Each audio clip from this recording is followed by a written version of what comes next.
पंतप्रधान मोदींनी परदेशात गेलेल्या खासदारांच्या शिष्टमंडळांची भेट घेतलेली आहे।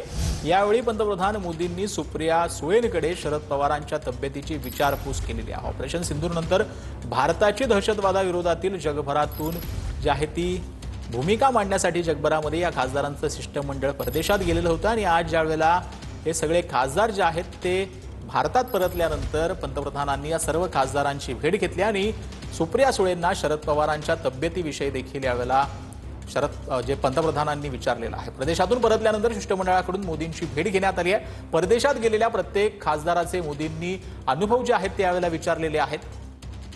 विरोधी पक्षाच्या खासदारांचे प्रतिनिधी मंडळ परदेशात जाणं हा भारताचा मोठा संदेश आहे असं पंतप्रधान मोदींनी यावेळी म्हटलंय।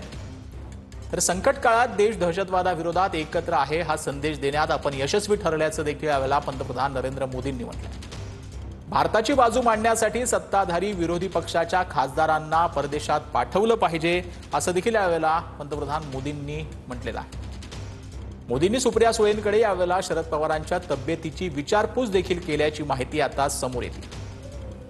मोदींनी प्रियंका चतुर्वेदींच्या वडिलांच्या तब्येतीची देखील विचारपूस केलेली आहे। तर मुस्लिम राष्ट्रांचाही ऑपरेशन सिंदूरला पाठिंबा आहे खासदारांची पंतप्रधान मोदींना ही माहिती पाहायला मिळते।